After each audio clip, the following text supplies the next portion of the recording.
How are you feeling today? How are you feeling today? Good? Okay, great. My name is Ratna. I'll be your service leader for today's service.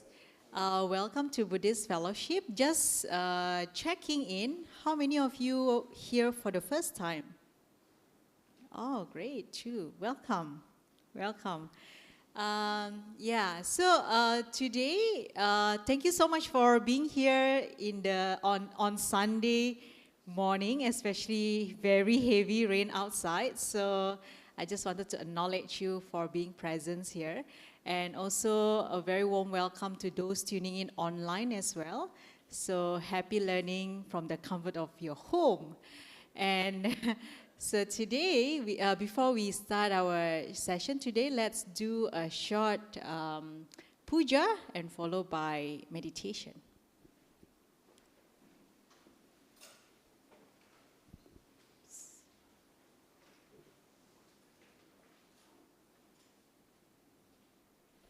Let us all pay respect to the triple gem. Arahang sama sambuddho bhagawa buddhang bhagawantang abhivademi. Swakato bhagavata dhammo Dhammang namasami.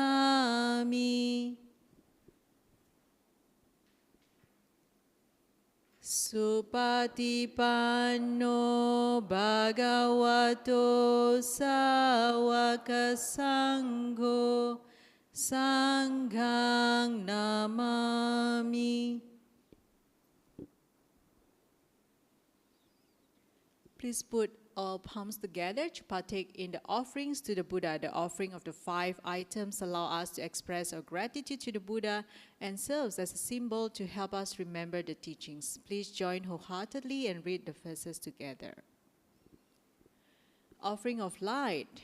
Light symbolizes wisdom. May the light of Dhamma dispel the darkness of ignorance.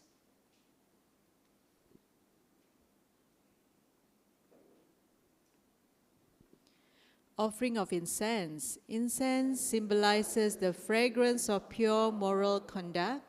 This reminds us to cultivate good conduct.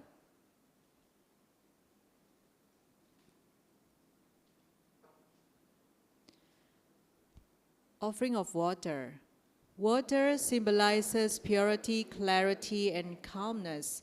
It reminds us to practice the Buddha's teachings to cleanse one's mind, which is full of desires, ill will, and delusion, to attain the state of purity.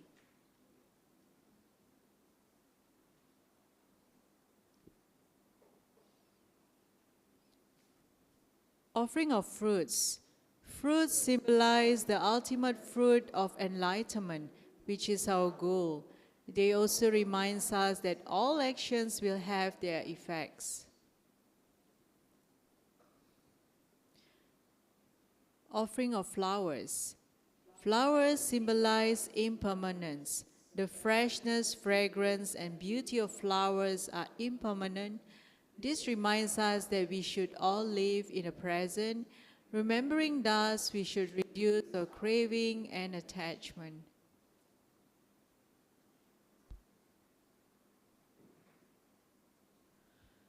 Let us pay homage to the Buddha. Namo tassa bhagavato arahato sama sambuddhassa. Namo tassa bhagavato arahato sama sambuddhassa. Namo tassa bhagavato arahato sama sambuddhassa. We chant the verses for taking the 3 refuge. Buddhang saranang gacchami, Dhammang saranang gacchami, Sanghang saranang gacchami. Dutiyampi Buddhang saranang gacchami. Dutiyampi Dhammang saranang gacchami.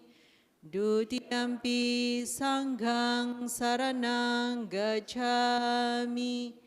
Tatiyampi Buddhang saranang gacchami. Tatiyampi Dhammang saranang gacchami. Tatiyampi Sanghang saranang gacchami. We chant these verses to observe the 5 precepts. Panatipata Veramani Sikkhapadang Samadhiyami. Adinadana Veramani Sikkhapadang Samadhiyami. Kamesu Michachara Veramani Sikkhapadang Samadhiyami. Musawada Veramani Sikkhapadang Samadhiyami. Surameraya Majapamadatthana Veramani Sikkhapadang Samadhiyami. Let us recollect the sublime qualities of the Buddha. Iti piso bhagawa arahang sama sambuddho Vijacharana sampano sugato lokavidu anuttaro purisa dhamma sarati Satha Dewa Manusanang Buddho Bhagavati. Let us recollect the sublime qualities of the Dhamma. Swakato Bhagavata Dhammo Sanditiko Akaliko Ehipasiko Opanaiko Pachatang Veditabo Vinyuhiti. Let us recollect the sublime qualities of the Sangha. Supatipano Bhagavato Sawaka Sangho Uju Patipano Bhagavato Sawaka Sangho Naya Patipano Bhagavato Sawaka Sangho Samichi Patipano Bhagavato Sawaka Sangho Yadidang Chatari Purisa Yugani Atha Purisa Pugala Esa Bhagavato Sawaka Sangho Ahuneyo Pahuneyo Dakhineyo Anjali Karaneyo Anutarang Punya Ketang Lokasati. Sadhu, sadhu, sadhu.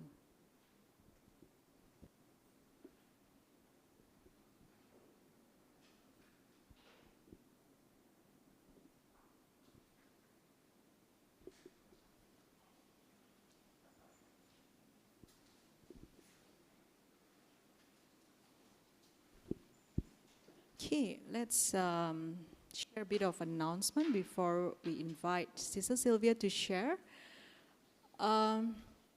Next week we have Brother Tan Bangkok who will be leading us on meditation. So it's on site. Please come and join us next week. This is our October schedule, so we have a couple of talks as well as Suta classes. So we'd like to invite you back to join us in October as well.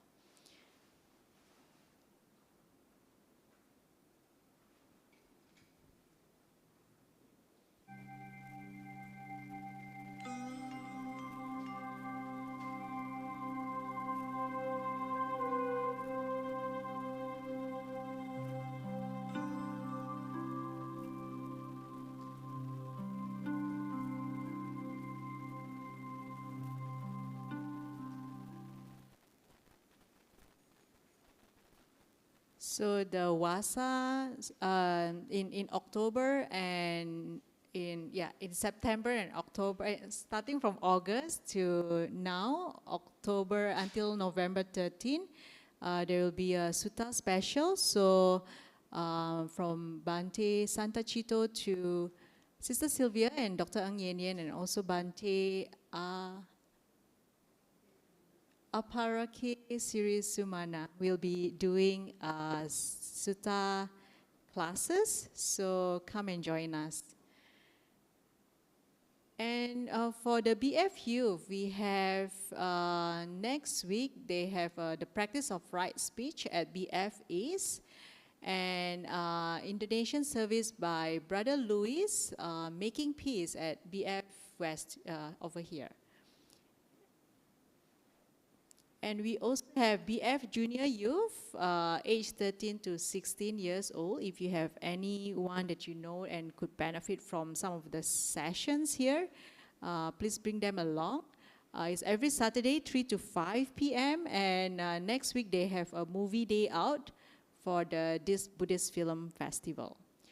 And for the next one, we also have BF Youth, BF Junior for age 7 to 12 is for the upper and lower primary. It's Sunday on the 2nd and 16th of October from 10:30 to 12 noon. It's twice a month. They are planning to do it every week, and that's why they are looking out for volunteer teachers to come and help to support. If you cannot teach, it's okay. You can also help to assist the teachers as well. So for those of you who like to, come and join us and help up with the junior youth, come and join us. And yeah, you can maybe indicate your interest at the BF office. And yeah, the potluck is back. So for those of you who are coming for the service, please bring some food. And also please join us for the lunch after the service as well. So, and we also have yoga session at BF East is every Tuesday from 7:30 to 8:45. By Sister Chrissy, starting 4th of October. So if you are keen, you can come down directly to BF East and make payment on site. And the next one, we also have Yin Yoga session on Zoom every Thursday, 7:30 to 8:45. Yeah. So if you are keen, you can email the teacher directly. And we also have Happy Workout. It's every Saturday from 10:30 to 12 noon. It's here at BF West. So if you are keen, please come and also register at the Eventbrite. All right, for the meditation and Sutta retreat with Ajahn Brahmali is already sold out, but don't worry because we still have the auction for the resort. So there is an auction for this villa for four, yes. And it's for our building fund. So if you are interested to bid, please do so, and the closing date will be on the 31st of October. Okay, so today we are very, very privileged to have Sister Sylvia Bay, who will be sharing with us on the topic of Sekha Sutta, a trainee. So Sister Sylvia need not introduction. So I'd like to put our hands together to welcome Sister Sylvia to lead us in a short meditation followed by Sutta sharing. Seriously, that was a clap. meditation first.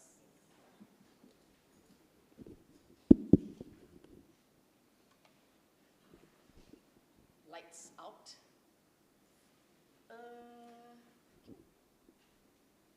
Oh, this is always kept on.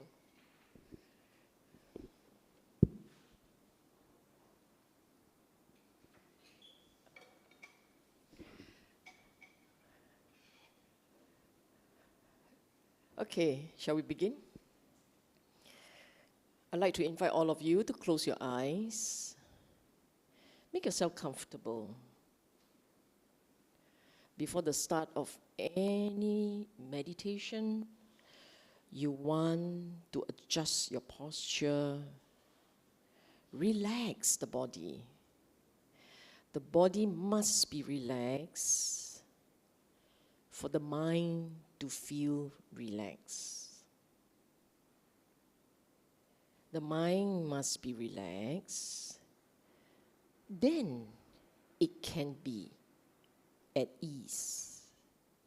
So you want to relax the body.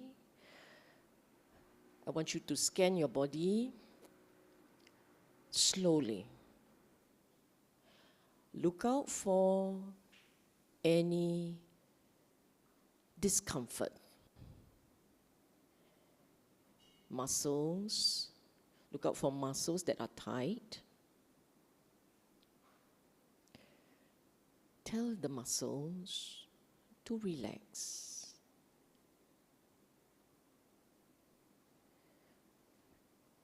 Make sure that your body is upright, but not ramrod straight, just a bit straighter, so that you don't drift to sleep. And when you're ready, look at all the points of contact between your body and a surface. Points where your body comes in contact with another surface. Do it slowly. Slow down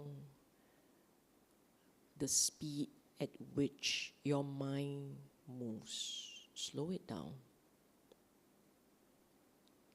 Then all the points where your body is in contact with another surface, note it.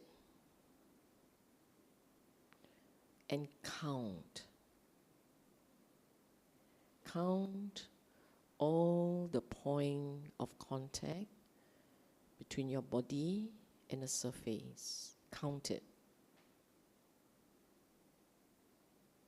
You may think you know, but trust me, there is always more.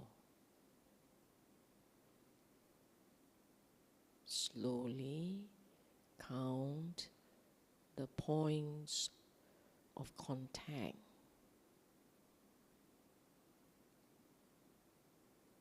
Do it slowly.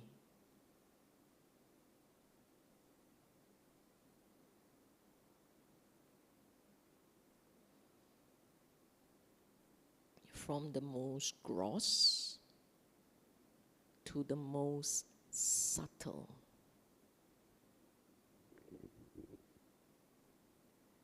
Gross points, subtle points.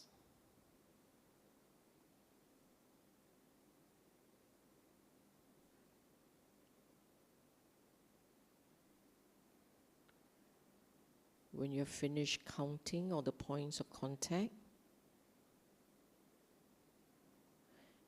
pick one point and stay with the point. Any point of contact, pick one and stay with it.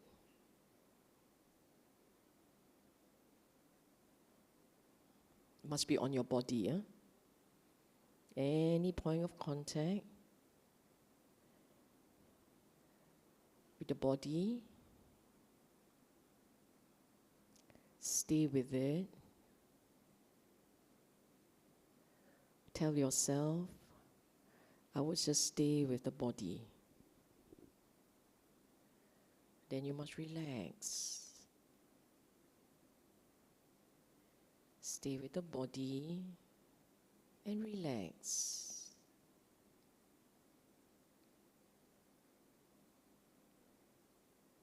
Relax. If you're feeling good, I want you to go into the feeling. If you're feeling good, go into the feeling. Enjoy the feeling. Go into the feeling. Breathing in, feel good.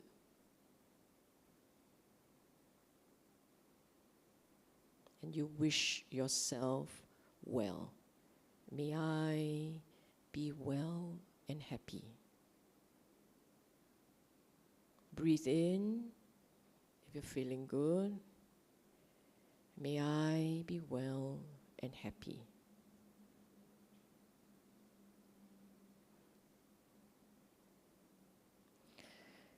When you breathe out, feeling good,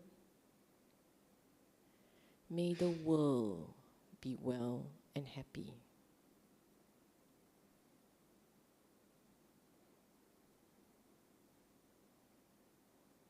When you breathe in and you feel good, may I be well and happy. When you breathe out, you're feeling good, may the world be well and happy.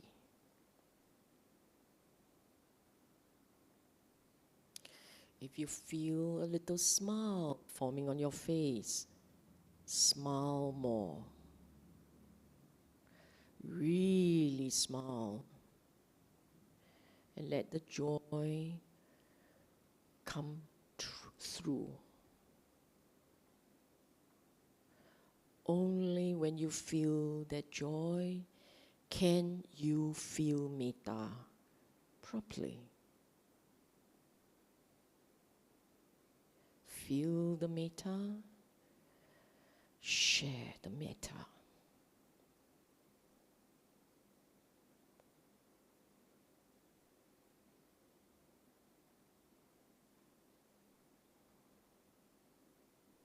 Sit well. Feel the metta, share the metta.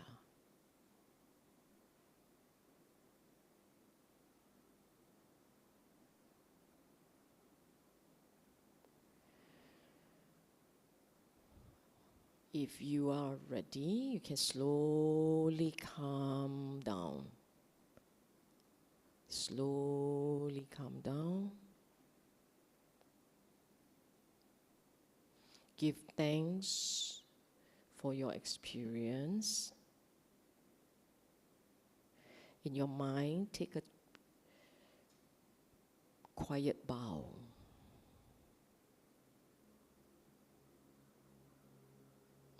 Then you slowly move your muscles.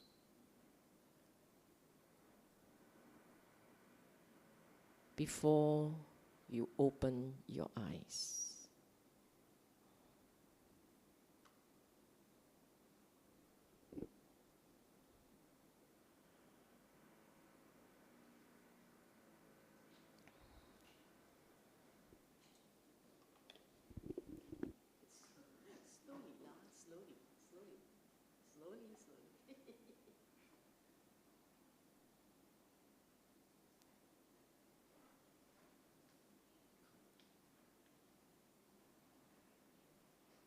Now, there is this big gap in the middle.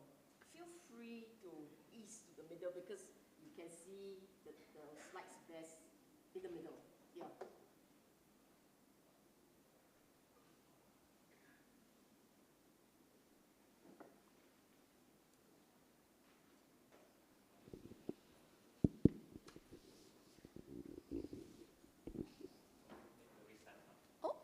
sorry. Okay, never mind. I talked to them while you set that up. Now, how many of you in this morning session was doing meditation for the first time? How many of you? All veteran. Everyone's a veteran here. Did you have a good session? Yes, no? You know, I have like 40 people here. The voice decibel cannot be this soft. Did you have a good session here? Yes. Did you wonder why I was taking you all over? Oh, cannot expand. Can. Voila. Okay. Did you wonder why I was taking you all over? Like, you know, do the contact point. By the way, in your contact point, did you all count? No. Ask you to count, don't want to count. Who counted? Oh, very good. The ones who counted, how many did you have? Huh? 17, not bad. Anyone higher than that? Imagine bidding like that. Anyone higher than that? How many you have? 26. Wow. Any higher than that? Chungkwek. Higher than that? Ah, okay. She won't say, yeah. Anybody hit 100? No. The reason why you want to count is really because it tells you how sharp your mindfulness is becoming. The sharper your mindfulness, the more points you will see, for sure. So that counting is for you, not for me. You said, but I don't have to count. So do you know how sharp you have gotten? You don't. You only roughly know. The more points you are able to count, the sharper it tells you your mindfulness has become. It is a way for you to know. Secondly, I said the most gross and the most subtle. Who's gross, I don't need to know lah. Subtle, the most subtle for you, what was it? I'm going to just randomly pick. Darren? The most subtle for you. Cannot remember. Ayah, wasted. Anybody want to offer? Jiang Wei? Huh? Oh, the air touching your skin. Ah, okay. The reason why I asked for that is because he's a veteran. He's a veteran. So for some of you, don't want to wear short sleeve lah. Then you can feel the air touching your skin. The more subtle, I won't tell you what they are.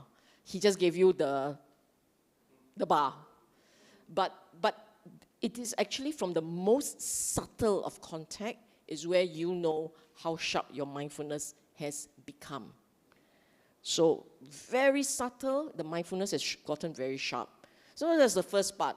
And then after that, I said you feel that you had that feeling, that good feeling. How many of you got to the good feeling? Hands up. Feeling pretty good, right? Pretty good. It's normal and it should be like this.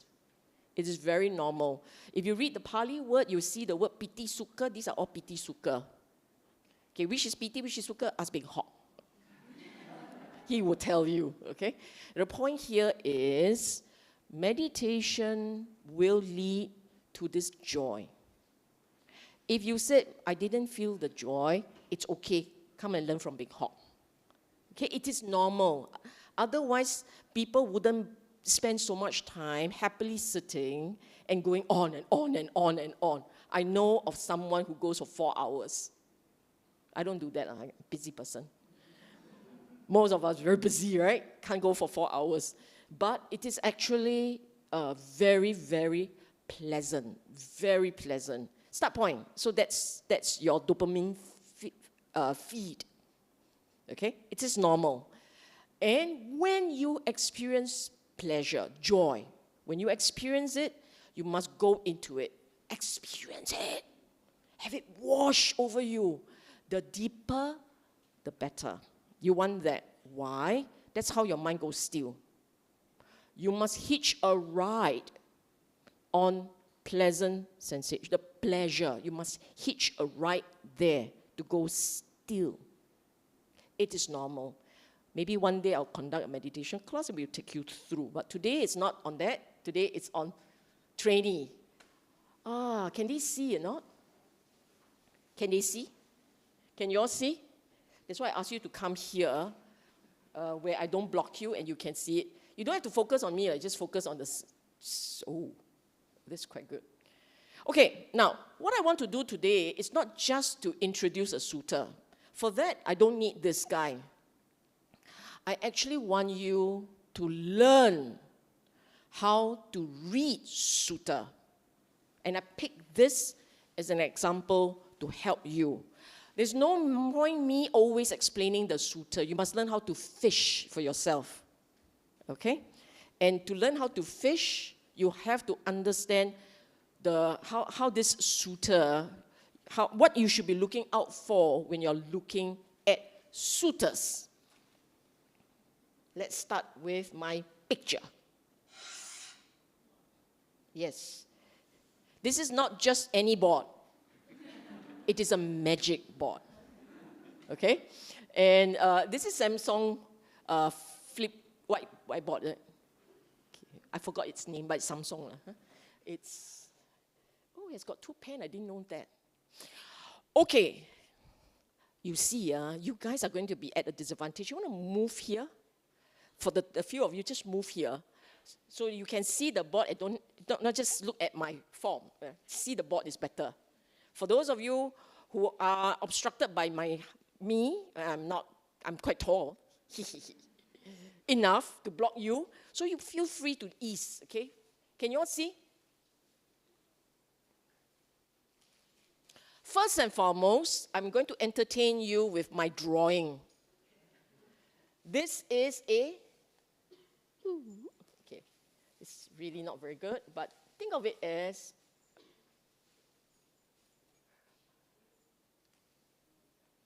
water. Okay, this is water. This is okay, maybe I should make this guy bigger. This is an iceberg.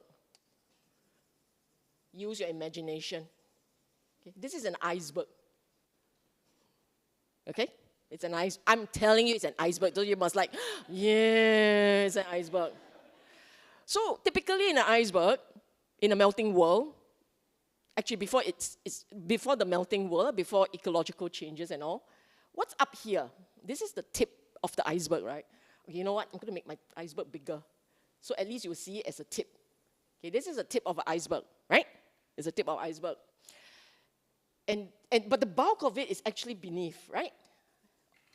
The bulk of the iceberg is below water level. You only see a tip. This is what happened to Titanic. They saw the tip, but they didn't realize there's all these bits, okay? Now, I'm going to use this as conventional reality. The tip of the iceberg is your conventional reality. Below, does it show you magic? Huh? Voila. It's ultimate reality. Meaning, this is real. That is perception. This is how you perceive the world. First, I want you to see that. There is the tip, which is your conventional reality, but the reality, the ultimate reality, is beneath this water level surface. The water, which I should have used a different color. Okay. Okay. The water, see the water is the facilitator. It is what makes conversion possible. And the water, I call it the practice. When we use the word practice, seriously, practice, when you use the word practice, it's what convert this guy to this guy, money exchange lah. Okay, this US dollar, that Sing dollar, and everyone else. You need a conversion mechanism, something that changes this into this. Do you understand? That's Dhamma.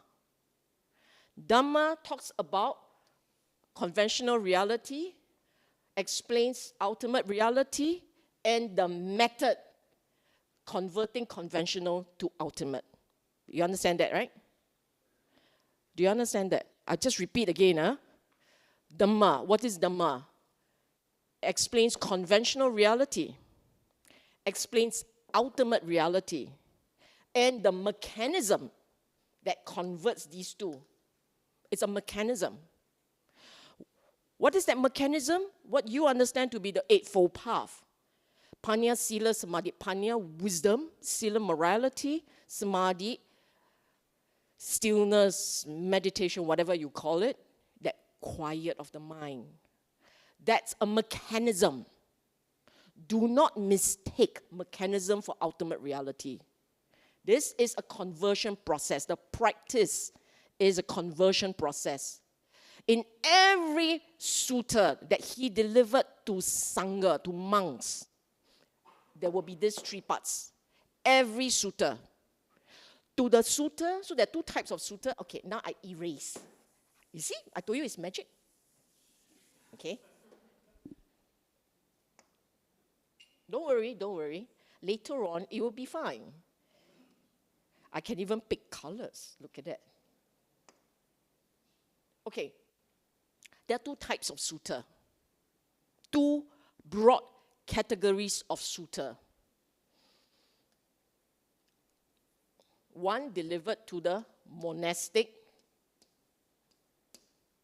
the monks, the Sangha, practitioners. One set delivered to the practitioners.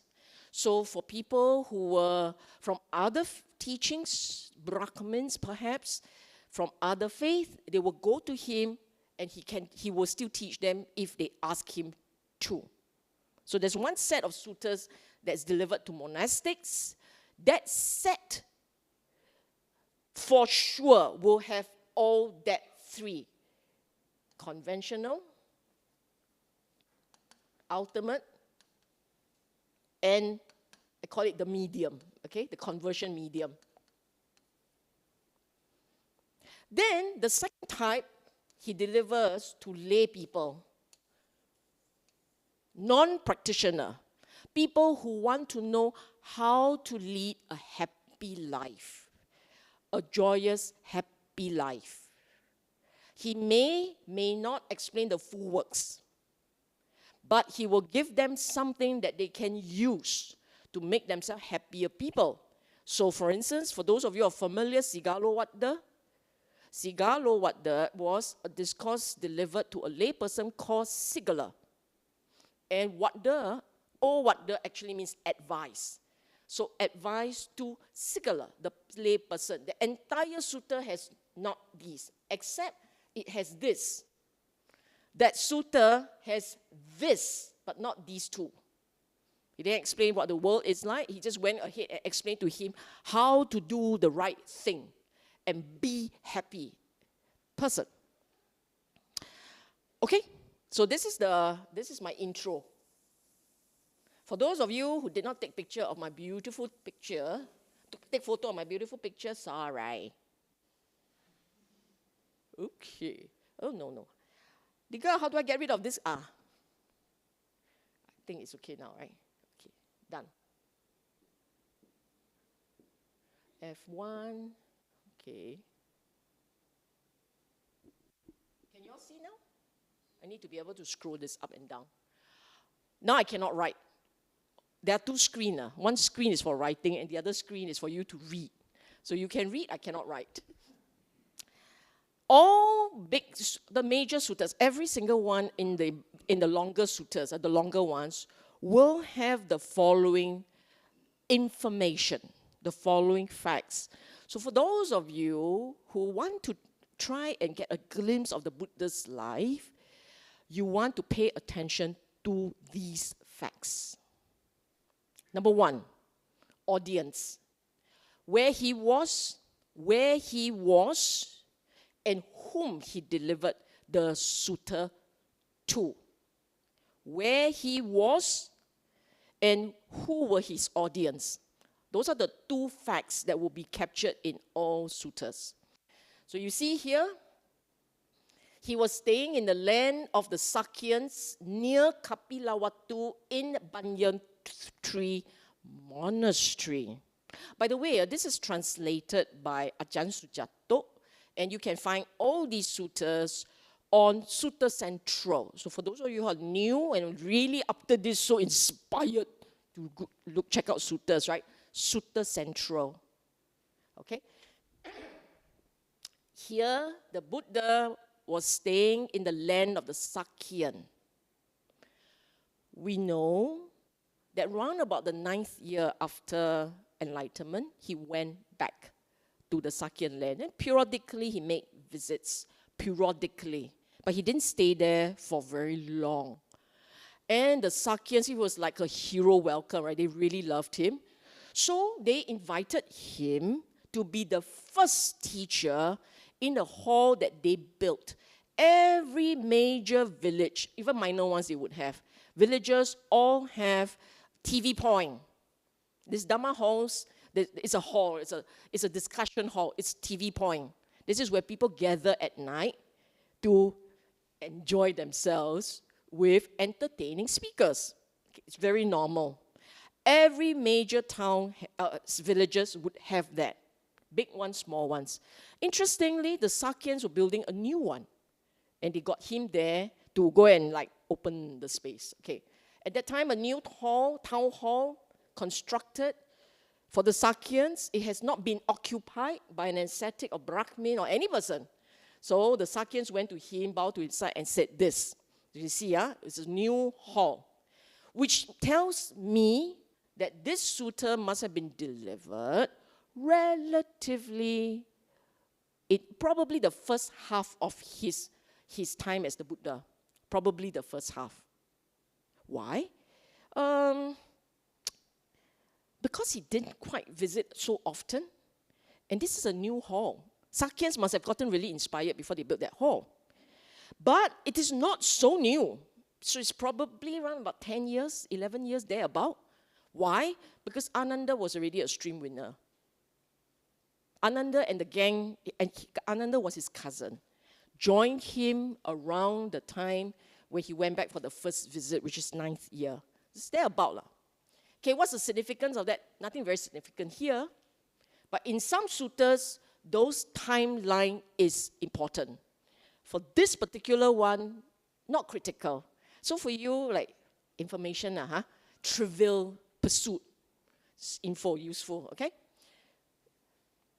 New hall constructed, invited him to use, and this guy, the Sakyan, went to him. So they are lay people. So I told you, lay people, monastic, just pay attention to that. The lay people went to him, invited him to come and use it.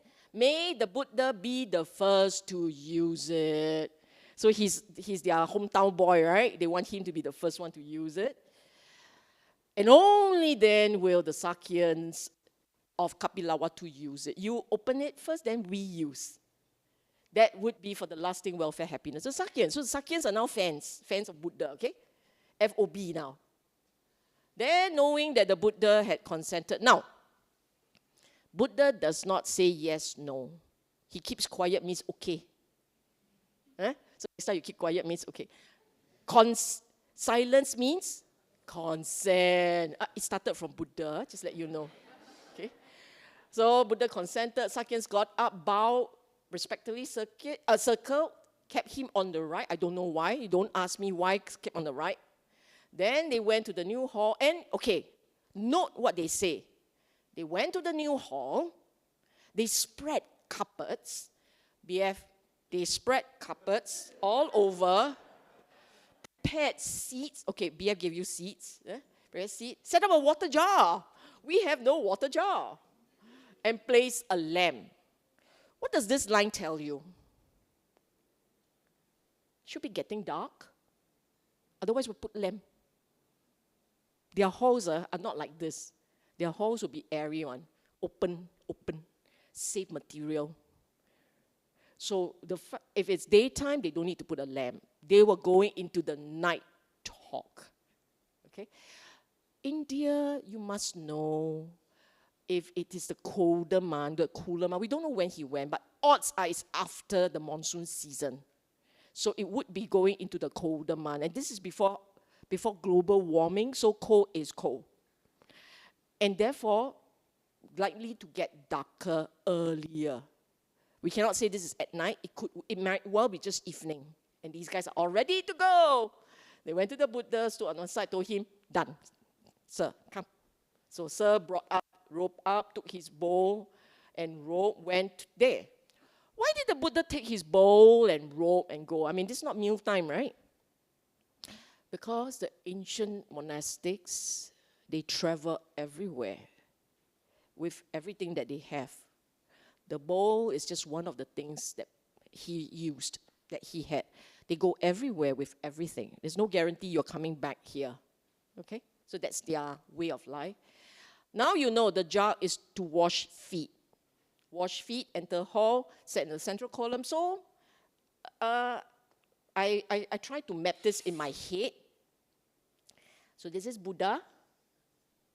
Okay, he sits cross-legged. And this would be 2 columns of people like this. One side the Sakyans, one side the lay people, the other side the monastic. Okay? So probably like this. Why like this, I don't know also.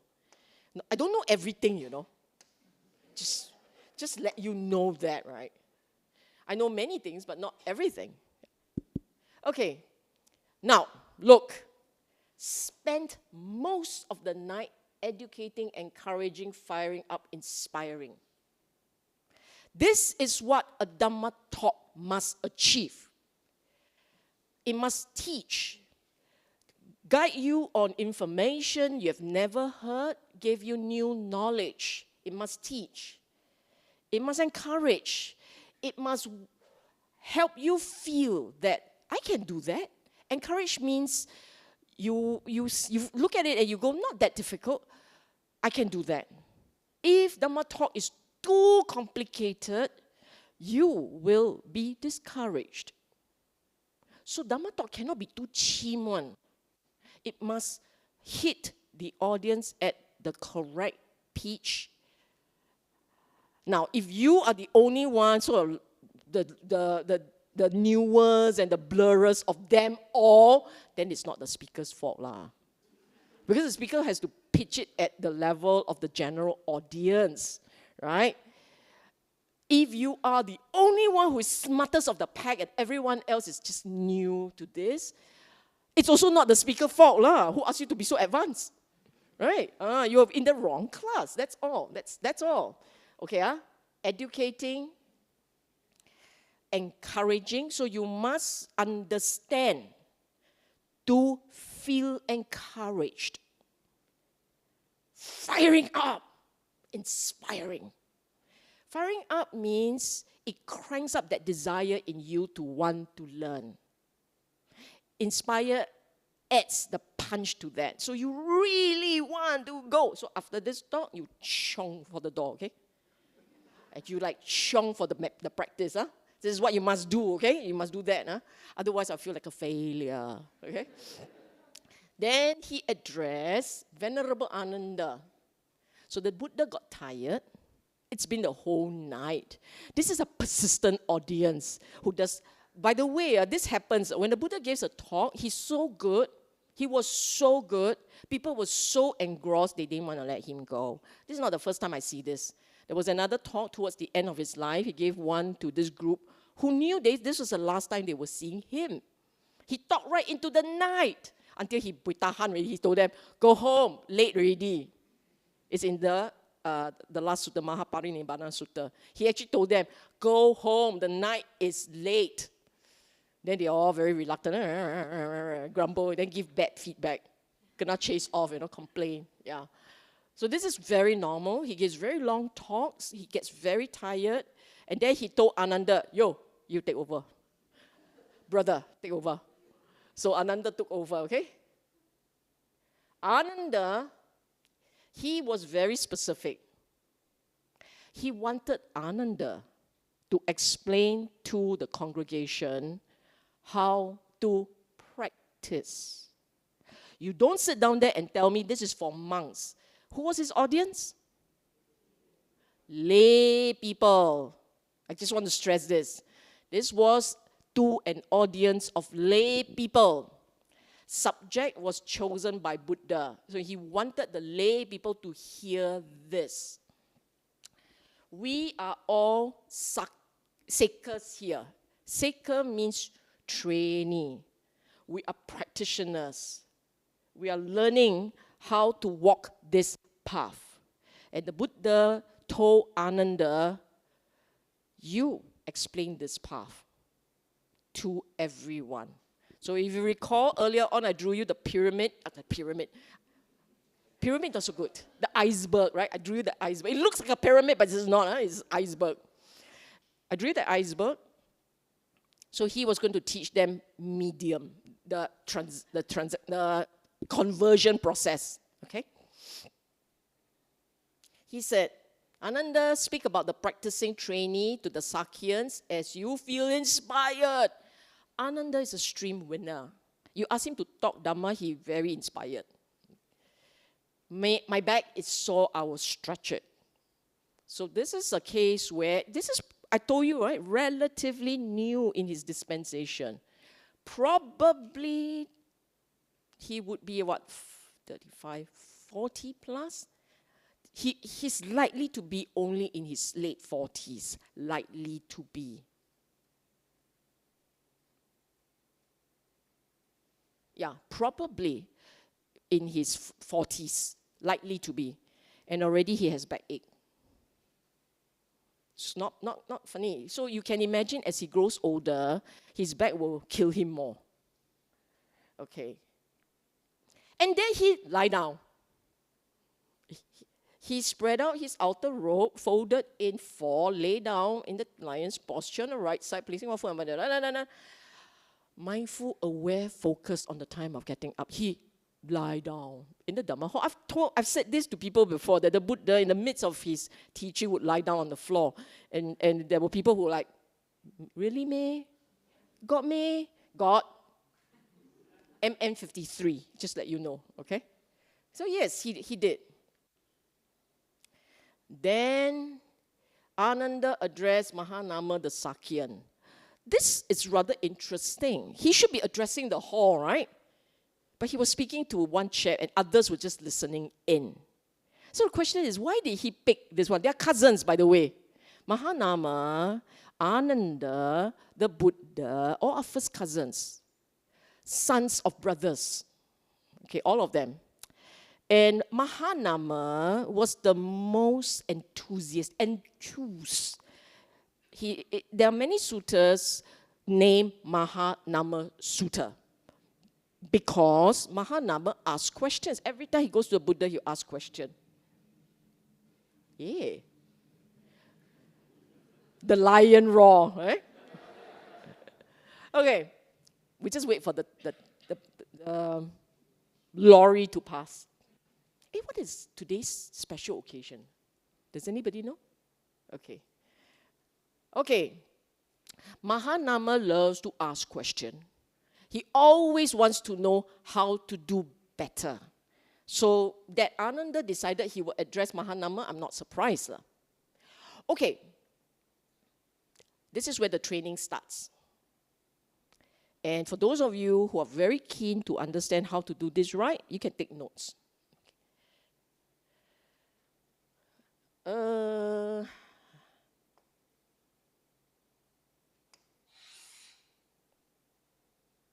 Mahanama, a noble disciple, is accomplished in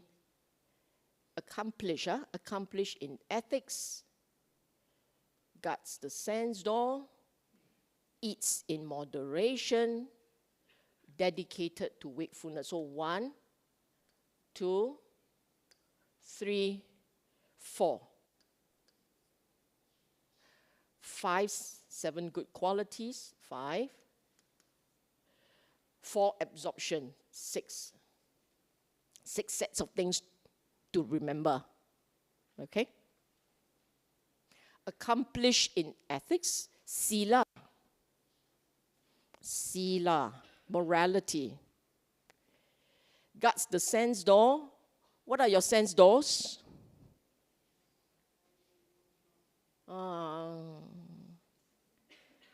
I know you guys talk very loud.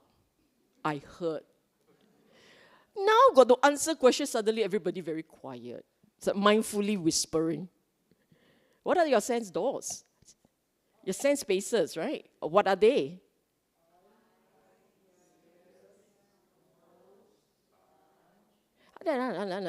Eyes, ear, the eyes faculty, the ear faculty, nose faculty. Okay, the tongue, whatever, tongue, yeah. Touch. Okay, mind. But actually it's that, okay, six sense spaces, right? 6 sense spaces. Eyes, ear, nose, tongue, tactile, touch the skin, and the mind, okay? The rest will tell you as we go along, okay?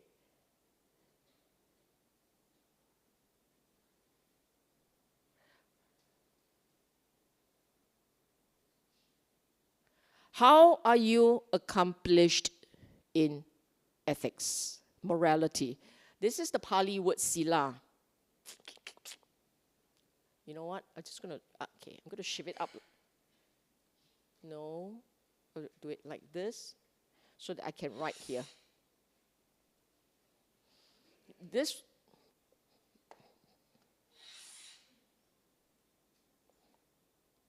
okay, this, the Pali word is Sila. He is restrained in the monastic code. That's where you go, oh, it's monk. Wait. Restrained in the monastic code, conducting themselves well, seeking alms in suitable places. This is also an opportunity for the Buddha to explain to his family how they should practice, the monks, how the monks must practice. So I read this as the Buddha trying to forge understanding between the lay people and the monastics. That's point 1. Then how is that relevant to us? We also have to observe, not the monastic code, but minimally our precepts. Okay?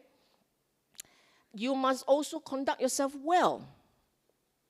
Seeking alms in suitable places, maybe not us. Maybe not us. But you also have to be mindful of, you call yourself a Buddhist. You tell your kids, your family, you are a Buddhist. But if you behave in a manner unbecoming of a good person, how is anybody going to be inspired by you?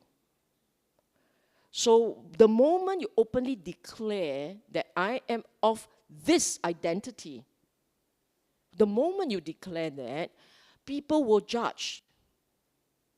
So if you want to call yourself a practitioner, you really got to live up to that identity that you have taken on.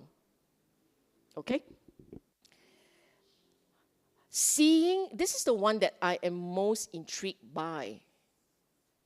What it means is, I avoid even, in my mind, the slightest mistake. If you feel that your motivation is suspect, motivation, suspect, you stop it.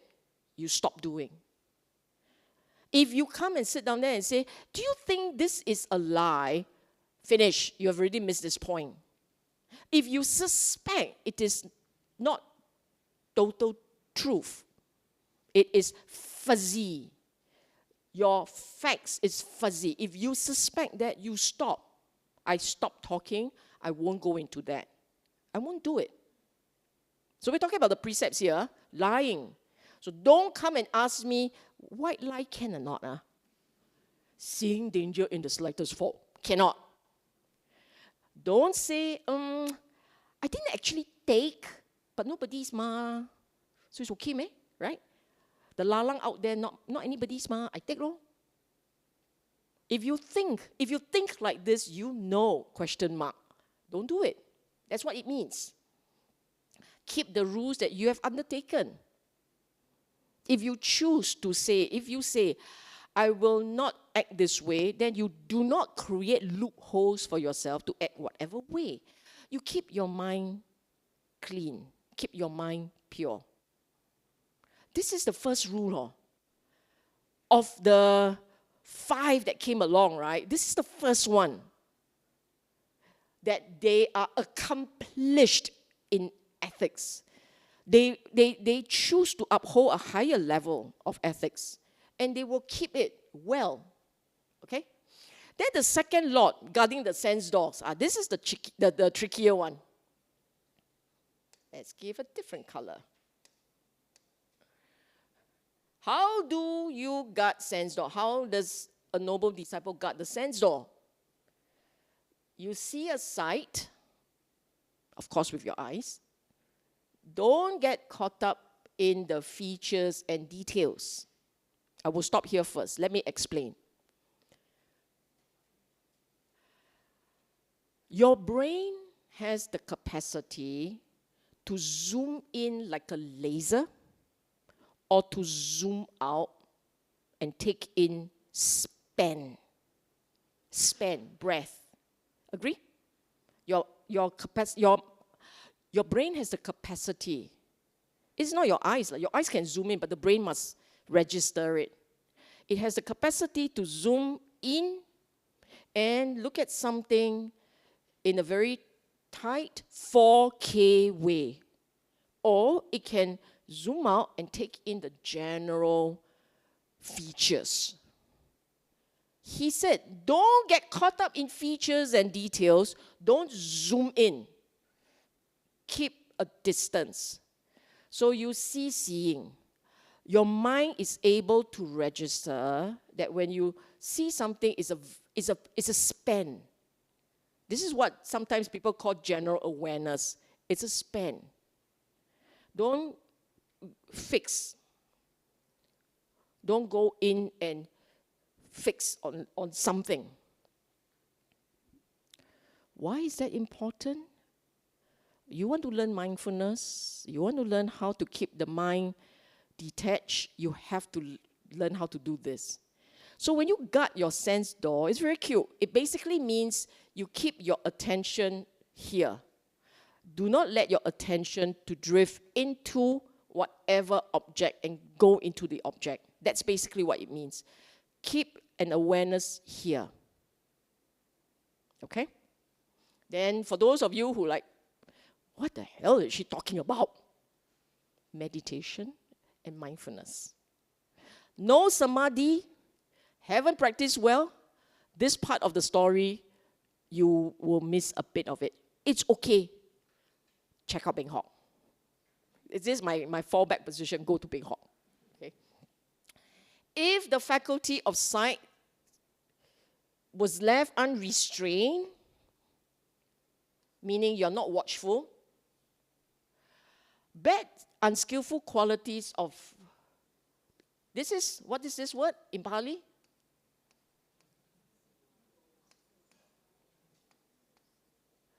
Loba, dosa. Loba, greed, pleasure, desire, wanting. Dosa, anger, ill will, agitation, stress, whatever, would become overwhelming. So I repeat, the purpose of holding your attention here and not let it drift into something deeper is so that you do not get caught up by greed / desire / preferences and agitation. Desire and agitation, ill will, loba dosa. Pali words so much easier to remember. Loba, loba. For those of you who eat loba, you know what I mean, right? It means pleasure, desire, right? A dosa is a bit harder. Lah. This is a, what, Indian food? Yeah, we're so good. Dosa. Okay, whatever. Dosa, okay, sorry. You need the I, sorry. The point is, remember this, you are holding yourself back so that the mind does not drift into the defilements. That's basically what it means. You're holding a presence, a mindfulness here. Holding it here, don't get caught up there so that the mind doesn't get overwhelmed by desires or agitations. And sixth sense basis, which means even in the mind, if you start thinking thoughts and you go into the thoughts, you have gone into it already. Even for thoughts, you stand there and watch thought pass. Actually, if you're very watchful, there will be no thoughts. They will be just here. If there is a thought arising, you will know and you don't go in. You will just stay out. Okay? So they practice restraint, protecting the faculty of sight. You watchful. Here you use the word sight, but it's sight, sound, smell, taste, touch, mind. You want to practice this, guarding the sense door, you're basically mindful of now, here, present. So you do have to learn a bit of meditation. Do not go into Suta saying, this one realize without meditation. You try lah. If it was so easy, why you not realize? Why so many of us struggle? Why? Why? Because you cannot get away from the meditation. You don't have to go deep into the jhana, but you cannot get away from this meditation. Because without that, you cannot do this properly. Without that ability to have that watchful awareness, know a mind that can do that, you cannot achieve that, you cannot guard sense door properly. For some of you who say, I go for retreat and I try to be watchful, how long does it last? 10 minutes, very good. The odds are 1 minute. Mindful. Oh, bird. Mindful. Ayah, pain. Mindful. Ayah, pain. Hello? That's not watchful, okay? That's just 骗自己, bluffing yourself. Alright? If you're really, really good at this, right, you can really literally be like this for a while, quite a while.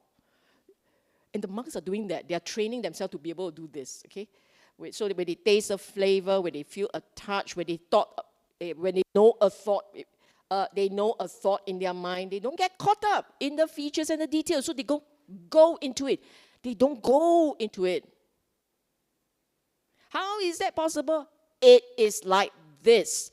Your mind, thoughts has a construction, is a construction, right? If right at the construction point you stop and you present, there is no construction, no feature, no details. There won't be. The problem is unmindfully, see, then follow, right? Follow. We are like mesmerized cobra. You know, the music, and you were like, you go along with it, right? We're all mesmerized cobra. I cannot draw cobra. But you know what I mean, okay? They don't get caught up in the features and details. If the faculty of mind were left unrestrained, poor, unskillful qualities of desire and aversion would become overwhelming. For this reason, they practice restraint, protecting the faculty of mind, achieving its restraint. I repeat, the purpose is not mindful for mindful's sake. It's you are aware, you are mindful. At the point when you are aware and mindful, you are guarding the sense doors so that you do not allow lobha and dosa to creep into your system and drive you. Lobha dosa. I'm using the Pali word. I'm sorry, I have the words here. I'm using the Pali words because I want you to don't get caught up with the English words. The Pali words means the same thing, but it's more enriching. It's more generic. These two, Lobha, Dosa, are our frequent drivers. They drive us moment to moment. If you are not watchful, you don't realize you have already surrendered control to Lobha and Dosa. You've been driven around without realizing. And that's the reason why we experience dukkha, pain, stress. And it's everywhere. It's the worst one, the most challenging one is this one. Thoughts, mind. Which is why when you start your meditation, you're doing it for the first time, you are trained to use your body. Hold your attention on your body. You hold your attention on your body because that one is heavy and easy to hold you. You hold your attention on a thought, you will fly with the thought. And you will woohoo with the thought all over the place. It's very hard. Okay? All clear here? Don't save. Number 3, eating in moderation. This one I need this also. This is really lovely. Eating in moderation. You see, I want you to spend 1 minute, just 1 minute, maybe 2 lah, because you eat a lot, 2 minutes. You think about why you eat in your mind, right? You think, why do we eat? You don't tell me so that I stay alive. No. Every time we think of food, we paint stories, right? Oh, I like this. Oh, I think I should try out that one. Oh, they were telling me about that one. And we're also like, yes, why not, right? We do that. We just do that, lah, okay? It is normal. So the Buddha has come up with this line,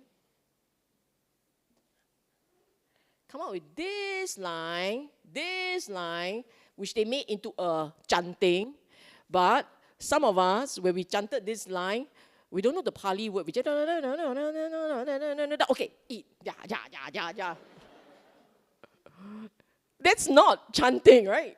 Now you learn it in English. We eat not for fun, not for indulgence, not for adornment or decoration. Now, you think about the choices we make for food. We eat it so that we don't grow too fat. What's that? Adornment and decoration. Or we eat it, this is just guilty pleasure. Fun and indulgence.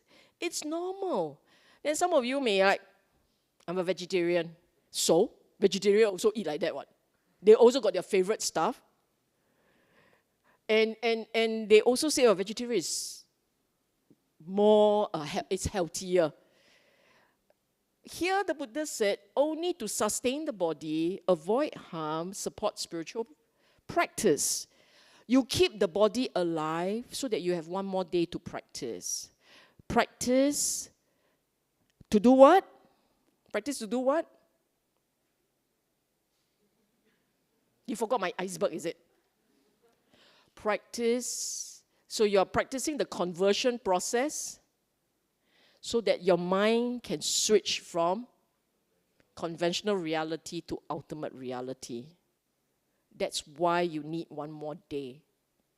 It's like mugging for exam. This is big time exam. So we're mugging for that exam. We want to get it right. The conversion process, get it right. So that you can release ultimate reality and not an imagined ultimate reality. Okay? So for those of you who believe that you're realized, right? There is an ultimate reality for you to realize. You got to pass the test one. And then when you pass the test, then you realize. Okay, I shall put an end to old comfort, not give rise to new discomfort. Sorry, old discomfort. I shall put an end to old discomfort and not give rise to new discomfort. I will live blamelessly and at ease.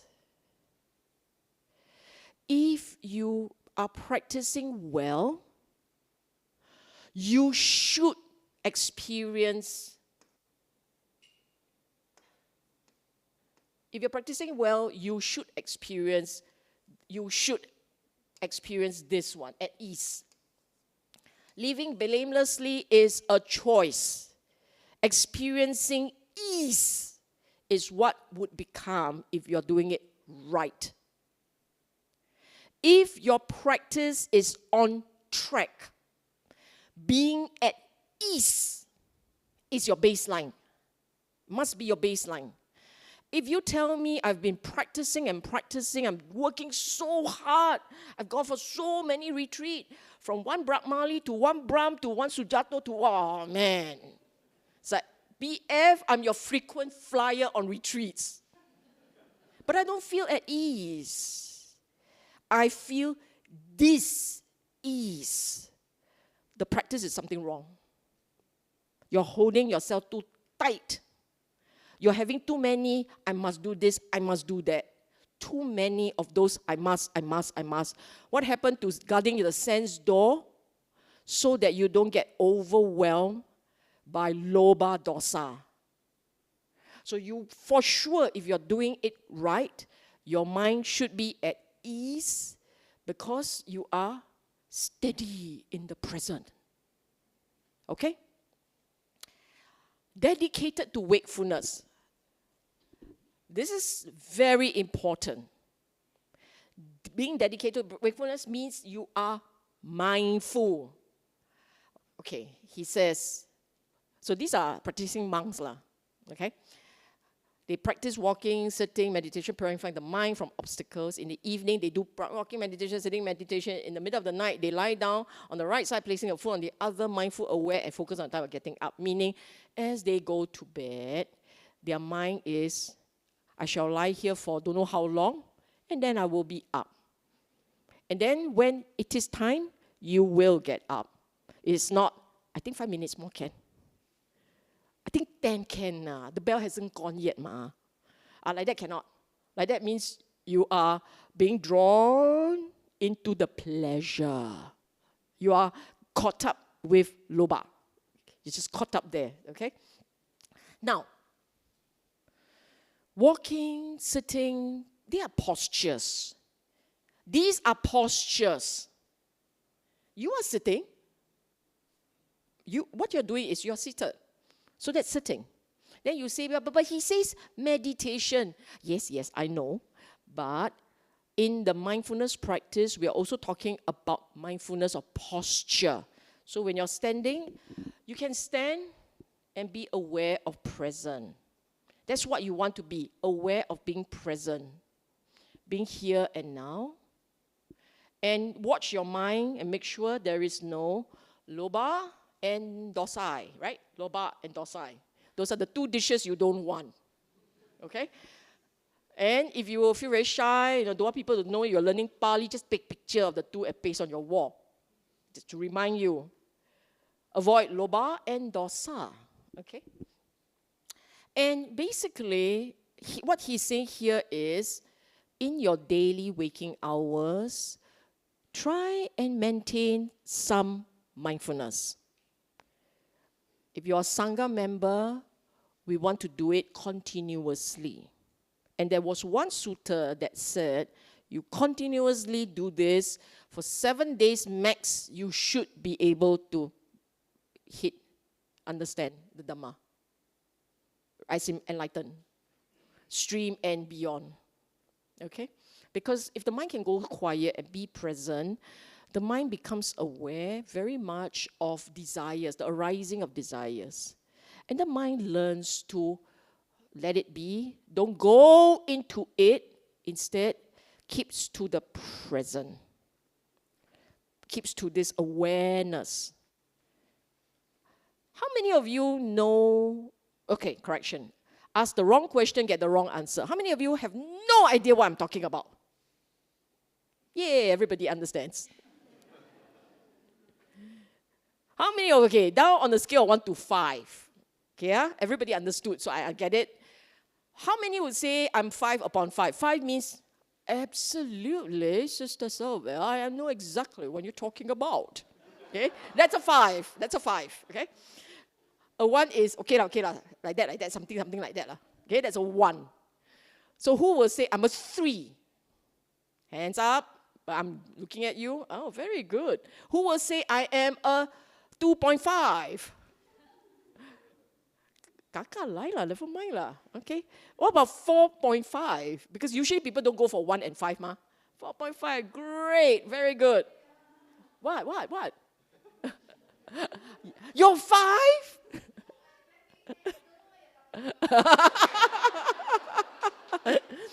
The state of mind that is very present, okay, very present. You know what I'm talking about, don't be shy. The state of mind that is present and able to be aware of the sense basis, but you don't go into the object. You stay with the sense base. Stay present. You know what I'm talking about? Sort of lah. About 2? Can lah, 2 lah. I give you discount, a friend. Right? Something like that. Huh? Very good. You all roughly know what I'm talking about. For deeper appreciation, check with Beng Hong. Okay, very good. Beng Hong doesn't know it yet. I'm sure online, if he's watching at home, he's like, wow, this is so much. Too much. I told you to come and teach, then you can do this back to me. Okay. Okay, come. Let's do this one.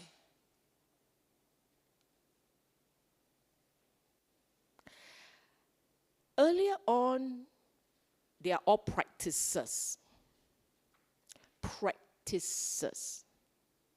Accomplished in Sila, being able to watch your sense door, moderation in food, etc., etc. These were practices, meaning they must become part of your daily habits. You want to see the Dhamma, you want to realize the Dhamma, those are the things that you will need to do if you were not already doing. You don't have to hit 100 points, but try not to go below 50. Okay? Because Singapore education system, very strict. Below 50, you fail. Okay? You want to get a bit of credit for effort. These are qualities, meaning they must be your foundation state of mind. You should have these as part of your instincts, as part of your habits, but you want to have these as foundational qualities in the mind. If of these 7, you don't have one, okay, moderate. If of these 7, you don't even have one, you can then understand why you struggle. I can guarantee you will have at least a few. I can guarantee that. Why? Because 2 of them are for decent people. I assume you are decent. Hiri Otapa, you must have one. You don't have Hiri, you don't have Otapa, what are you doing here? Okay, what's Hiri Otapa? Coming up. Okay, patient. I will add the 8th one, Kanti. Here he got 7, right? I give you an 8th one, Kanti. Patience. Okay? 7 qualities. The first one is, what is this word? Faith. Come on. Show off a bit. Saddha, faith. Now, I sometimes insist on using the Pali word because that word it's richer in meaning. You take in an English word, it comes with its baggage. You hear the word faith. I wrote a little booklet on Saddha. I have one friend, some of you may know I was posted overseas. I met someone overseas, and he was a Caucasian. He was of a different faith, and he said, Sylvia, I don't like the word faith. I went, why? Because Saddha has that connotation. I know, but I don't like it because it has certain connotation, and I knew exactly what he meant. Faith in its extreme becomes blind. But the Buddhists, in our world, this word Saddha, faith, actually has other meaning. And some of those meanings are better. Like confidence, conviction, assurance. Some of these words are actually a little better than the word faith. But how? How you teach? And therefore, we must have confidence, convictions, with a whole string of thesaurus words. It's not terribly helpful, especially when you're teaching. So I like to use the word Saddha in the class. And this word Saddha has powerful. You don't look at the poor word and go, we all have faith. We all have Saddha. No. In fact, if I have to gauge, I would say most of us don't have it. At least not enough.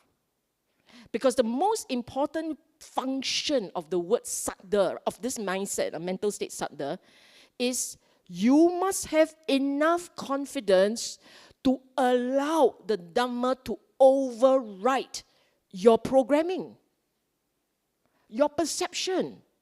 We all go around with views and ideas and perception. Those are your biggest obstacles. The views that you hold are your biggest obstacles. Every time we want to meditate, cannot lah. Almost time to cook. That's a view. You say that's a preference, that's a view.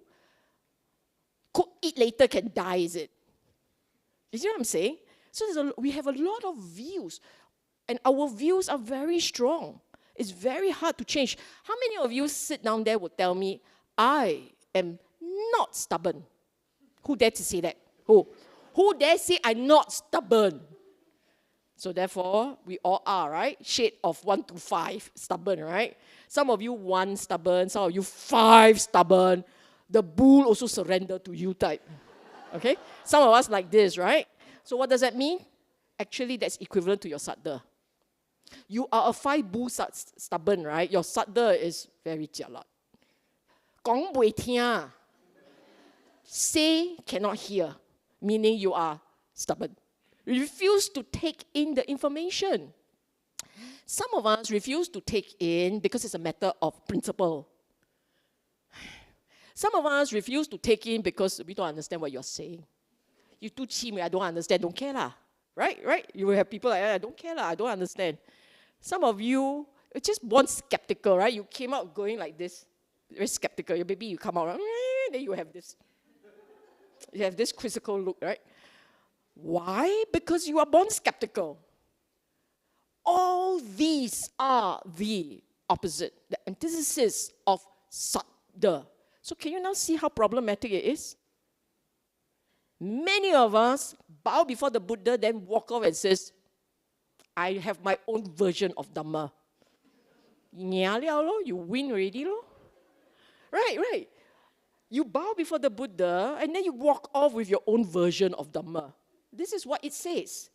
The Blessed One is perfect, fully enlightened, accomplished in knowledge and conduct, holy knower of the world, supreme guide for those who wish to be trained, teachers of gods and men, awakened and blessed. Then you go, I know that. I totally agree. Does that make my Saddha go up? No. What does all these words mean? What do these words mean? These words mean the Buddha knows better. He is so good, gods came and learned from him. Okay, that's what it means. He knows better. He has seen it, realized it for himself. He knew exactly what needs to be done. He laid it down in the teachings for you to follow. But guess what? We become our own GPS. Don't want the Buddha's GPS. We use our own. Ours is called Sila. Just that you know lah. Okay? Now, this is Hiri, okay. Sylvia, you must write better. Hiri, okay, a bit better, right? This is Otapa. Now, I don't like the translation prudence. Sometimes you will see the word translated as moral dread, moral fear, moral dread, moral fear. Hiri is conscience. What's in you, the check in you. That night, you cannot sleep because you did something wrong. That's Hiri talking to you. We sometimes catch ourselves from doing certain things because we are afraid other people may judge. So as I've said, if you are sitting in the Buddhist community, but for whatever reason, you might have taken funds from the office, done something wrong, have more than one, more loved ones, the beloved ones. You have more of those things. Then you sit down here, you don't want people to know, ma? You don't want people to know all the string of 1, 2, 3, 4, 5, ma? Because you have shame. You feel bad. That one is otapa, the external check. So you're afraid of the law, the long arms of the law. That's otapa. You're afraid of karma. Afraid. That's otapa. Hiri is the one inside checking you. You can call it whatever name, but you understand, right? The one inside that you feel bad, you feel it's not right. You don't do it because you feel it is wrong. That feel one, that's Hiri. You feel being judged. You're afraid of social media, Facebook. Don't look lah, but okay, you look. That one, otapa, okay?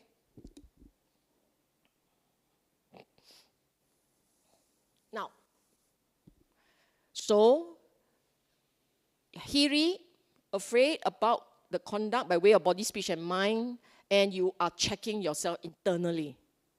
Otapa, again, checking yourself. So these two, you check. It's an internal check and an external check. Now, if you have both checks, you're okay. You won't do wrong. You will feel bad if you accidentally squash the end. Then, poor thing. That's Hiri, okay?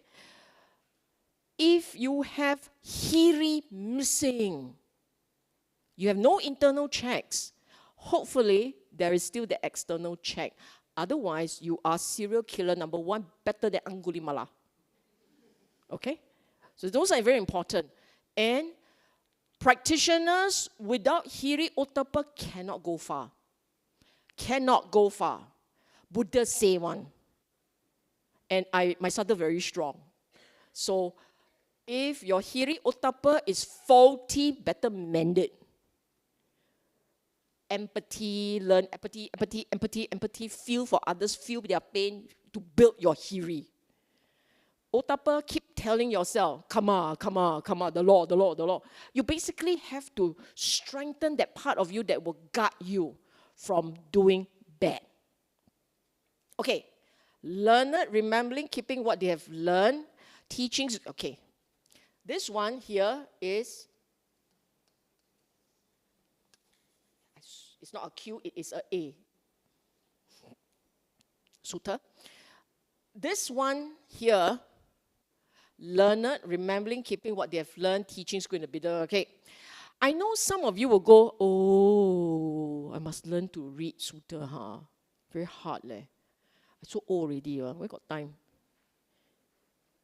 Learned actually means you need to take in the ones important. You don't need Majjhima Nikaya. One sutta enough also, okay? But you need to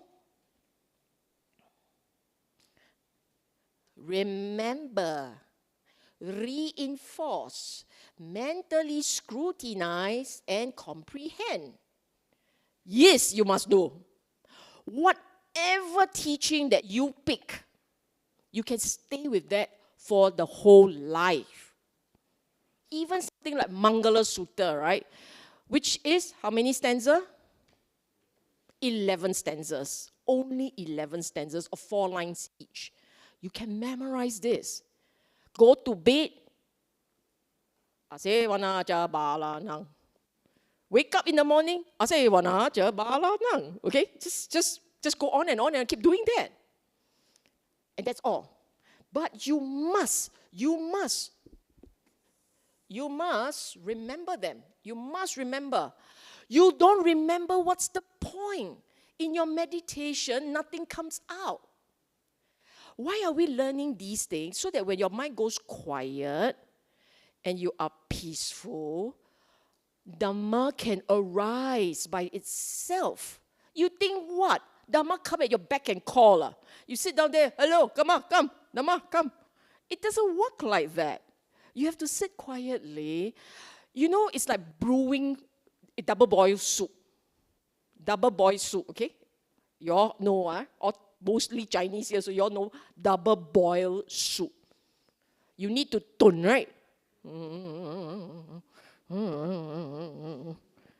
you, for how many hours? Come, ladies, the ones who are cooking, a man also can.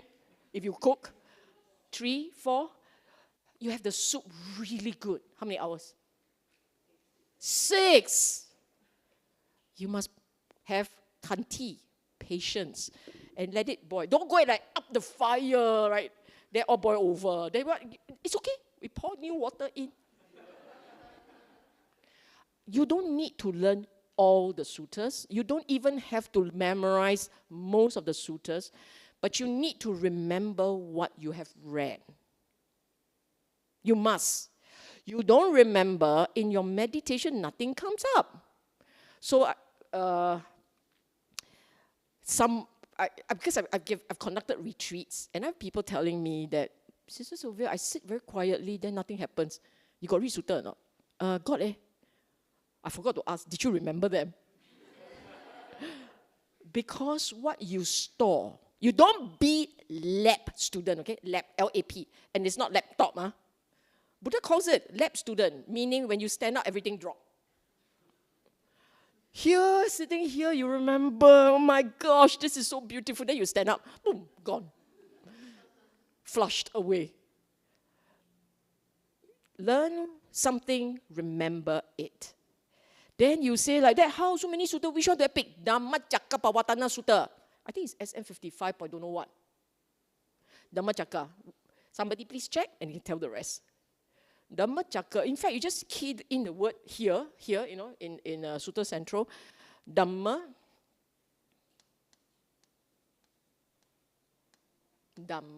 Cakka. Cakka means will.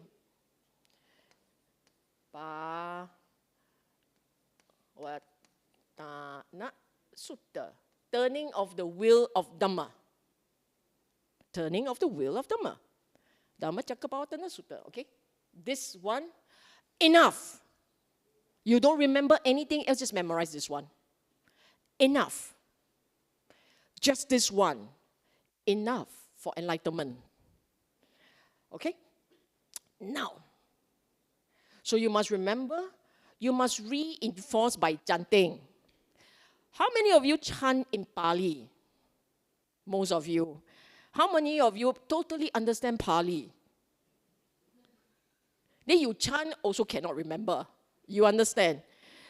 This point, it's because in the old days, in the time of the Buddha, there was no, they were basically using their own language. So the monks actually chanted, recited together to memorize.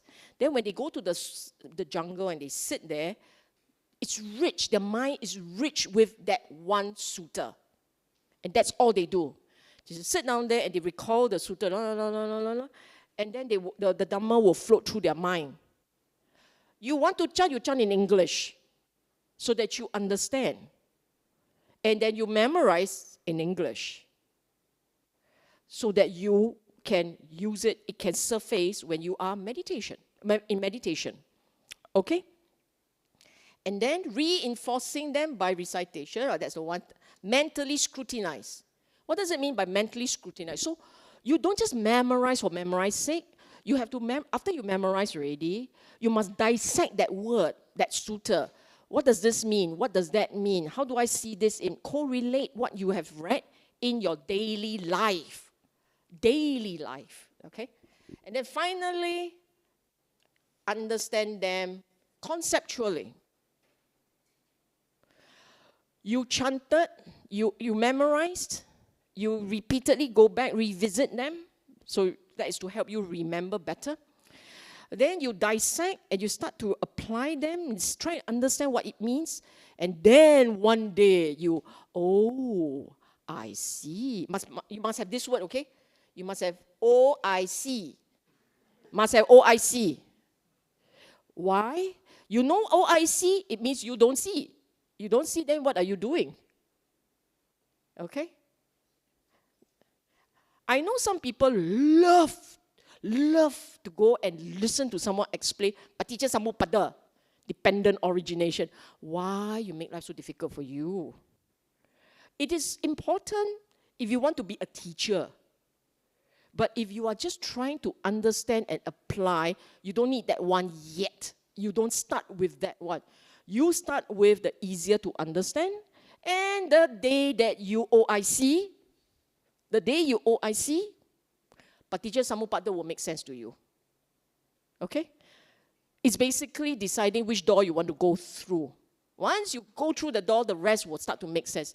The cards will fall in place. Okay? I need to speed up, right? I know. There's no time for questions and answer. Okay. This we can go very fast.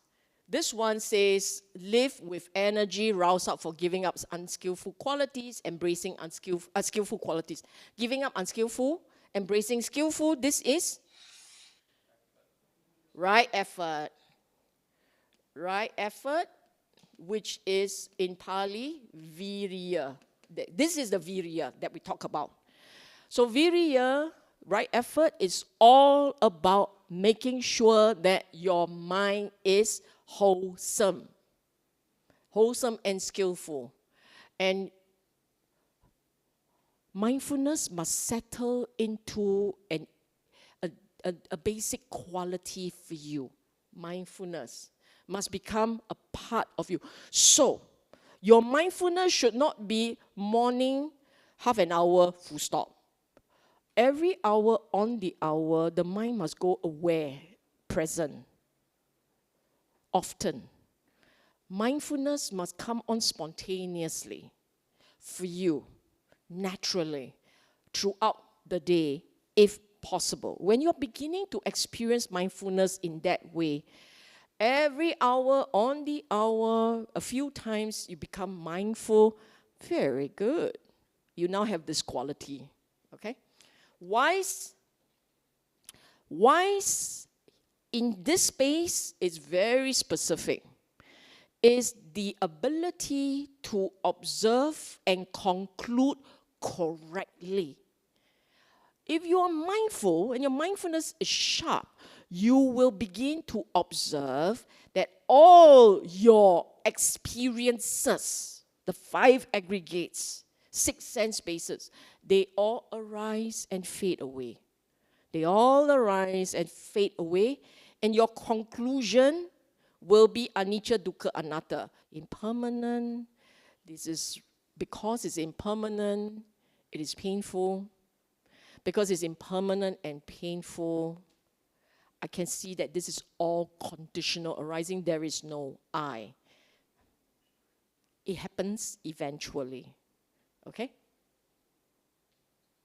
So, those are your 7 qualities. And the last one, which we can do very quickly, is the jhanas. So this, I don't want to talk about the jhana here. We got no time for jhana. Jhana. We got no time for jhana today. Okay, jhana is another day. So essentially, if you can do all those, actually what it means is this. You can have those 7 qualities. The jhana is piece of cake. 这个我会画，蛋糕，叮叮。Okay? If you have those 7 qualities, jhana is a piece of cake. If you do not have those 7 qualities, you every day must 3 joystick and pray for jhana. Thinking that the longer you sit, the more chance you will have jhana. No, it does not work like that. Think of it like this. You must understand the mind like this. Do we see rainbow every day? When would you see rainbow? When there is a rain and there is sun. And they must come together. Then rainbow happens. Same thing. You want rainbow in your mind? You need to have the conditions. You must have goodness, kindness, the joy, because you are kind and good, wholesomeness. You must have that. You must have in your heart this awareness, this mindful present, not too many craving, not too many thoughts. You are able to just stay present. You have moderation in food. They all matters. You begin to understand Dhamma. How many of you, tell me honestly, after a good reading of a sutta, and that you really understood, the mind goes quiet for you? How many of you? Hands up. Only one? Hands up. Yeah. How many more? The rest of you, I don't know you so well. Sure have one. If you understand the teaching as you're reading, you put down the teaching, there is a quiet in the mind. It's automatic. If you tell me, I read a lot, but I don't have that, you read wrongly. Conditions all wrong. All these are conditional. You get the conditions right, it's natural. You get the conditions wrong, very hard. You like go to prayer, please bless me with Jana today. And then you, then why does it work? Wrong condition. Okay, the more anxious you are, the harder it is. I know of one person experienced Jana the very first time he sat, the very first time, absolutely no training, no nothing, went to a monastery, listened to a Dhamma talk, experienced Jana. Then spent the next 10 years looking for that experience. Why? Because of the anxiety, because of that regret, because of the lack of proper understanding of what it needs. And I tried to explain, he won't listen. Okay, like that, what to do? It's very sad, but it's like that, okay? Once you understand the science of jhana, you can at any time, recreate the condition and experience it. But you must understand the science of jhana. You don't see jhana as electrical engineer. It's not a step by step. It's a conditional thing. So you must approach jhana as a scientist, not as an electrical engineer. Step by step. It doesn't work like that. Okay? Once you understand the science, you can create rainbow, right? Spray water in the sun, spray, there's a rainbow will form. It's just like that. Okay? The science. I want you all to get this so that you don't get all mystified and anxious and say that, because I don't have what it takes, I don't meditate every day, I need to do longer, I have to go for a retreat, I need a good teacher, or salah. All those conditions are salah. It is not you need more time, you need more space, you need total quiet, you need a good teacher. The teacher cannot jhana for you. The teacher can be very good, but you don't understand the science. He cannot then go in. It doesn't work like that, okay? When a noble disciple, sorry. So you see, this is the kind of quality, for those of you who jhana happily, right? This is the kind of standard that the Buddha said a noble disciple would have, okay?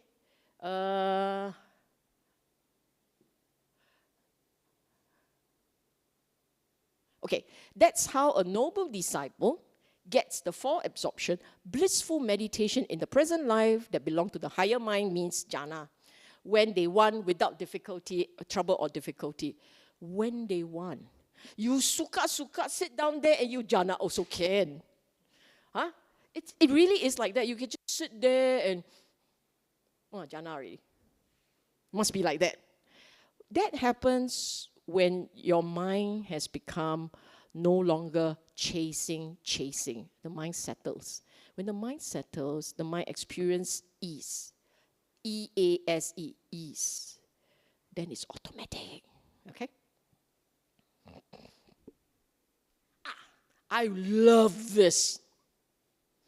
When a noble disciple is accomplished in ethics, guards the sense door, eats in moderation, dedicated to wakefulness, and have 7 good qualities, they will get the 4 absorptions. Okay, jump. They are called noble disciple. Okay, here. Okay, jalan.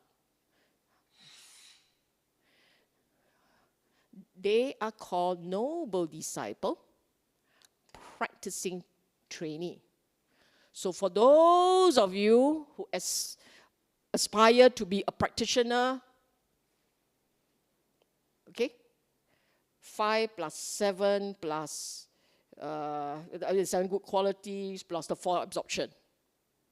Get all of them, you throw it into this burner, the cauldron. It's called the cauldron of Nibbana. Okay, boom, all these qualities in. Then you let it boil, and they're called this.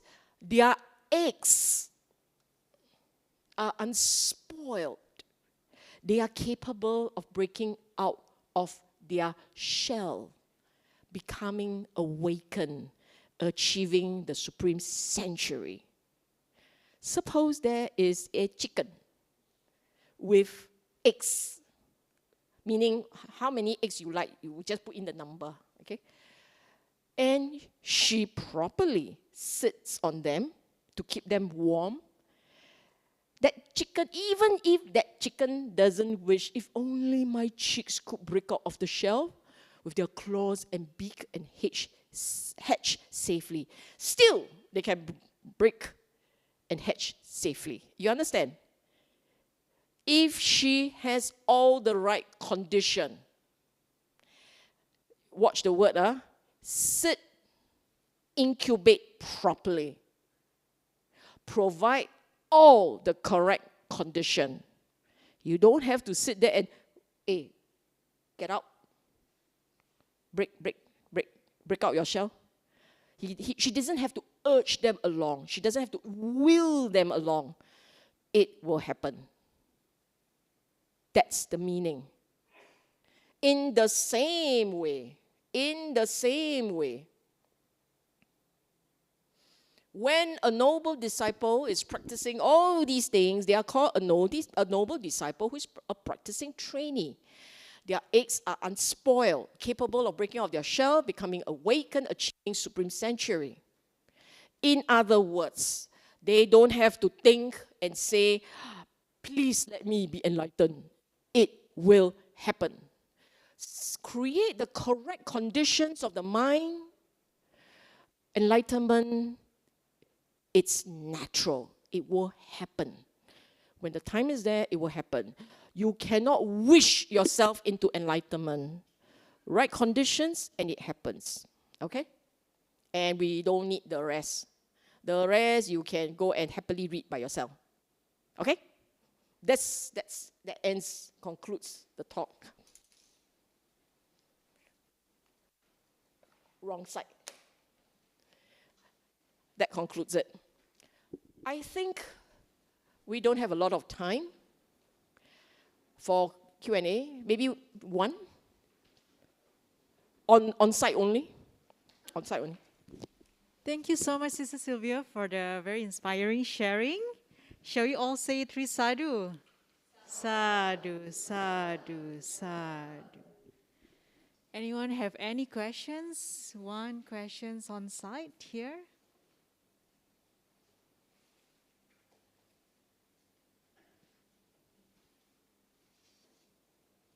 No question? Yay! No. Anyone online? Online? One question? Oh, yay! You all can eat earlier. We have got 2, Jenny, 2 sharing of merits, right? Now, typically, after the end of a talk, because today I'm not using my laptop, so you don't get to see this beautiful picture. Not yet, huh? Not yet. Wait. Okay, sharing merits. I just want to remind everyone that we have to be grateful for the teaching that the Buddha has left behind. And so we must endeavor to practice. And one of the things that he had taught us all is the notion of dana and service. I've noticed that there are new people coming on board to serve. And sadhu to all of you. Well done, very good. The rest of you also must emulate. Sadhu, sadhu, sadhu. Now we want to invite everyone. You all had fun, right? It was joyous for you. Now we're going to share merits to two departed aunties. This is Madam T. Pong, grandmother, right? Grandmother of one of the BF members, and passed away on the 12th September. The second one. And this is Madam Lai Kam Yong. She's actually the grandmother of a friend, my friend, a very good friend. So may I invite everyone here on site and online to just spend a moment to wish the two aunties well wherever they have a reason.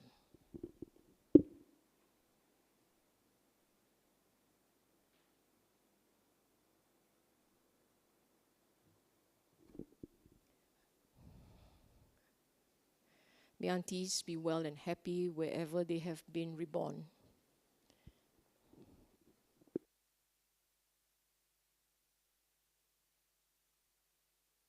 Finish the rest.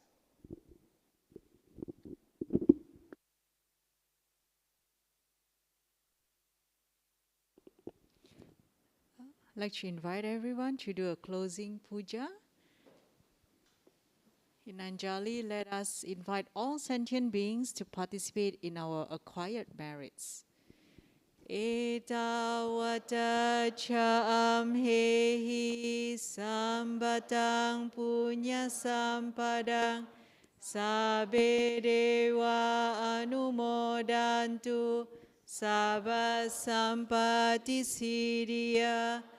Etawata cham hehi sambatang punya sampadang sabbe bhuta anumodantu sabba sampati siddhya.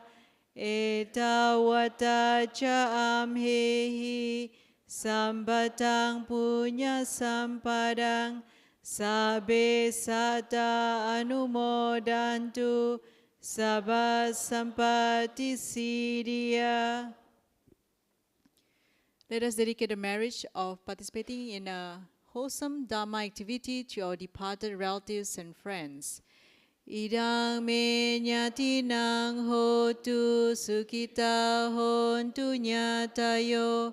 Idang me nyatinang hotu sukita hontu nyatayo. Idang me nyatinang hotu sukita hontu nyatayo. End of service dedication. I dedicate the marriage which I've accumulated to the cultivation of my mind in order to bring happiness and benefits to all sentient beings. I dedicate the marriage to my parents, children, spouse, relatives, friends, and colleagues, and my adversaries, wishing them long life, good health, happiness, and prosperity. May we never part from the triple gem, and may we always walk the path towards enlightenment. Let us pay respect to the triple gem. Arahang sama sambuddho bhagawa Buddhang bhagawantang abhivademi. Swakato bhagavata dhammo dhammang namasami.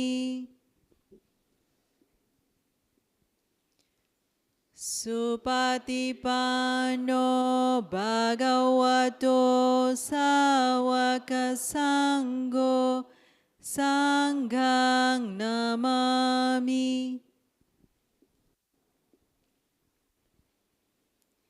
Sadhu, sadhu, sadhu.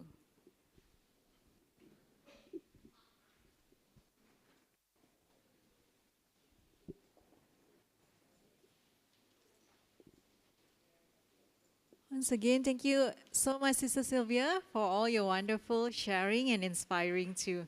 I still remember those days during my first time, getting to know you. We stay at at the temple until 2 a.m. as well. Yeah. So yeah, thank you so much everyone for joining us. So please join us at with our potluck lunch, and we welcome you back next Sunday. Yes. Oh, or just leave the cushion behind because we will have another session later on. Yeah, thank you.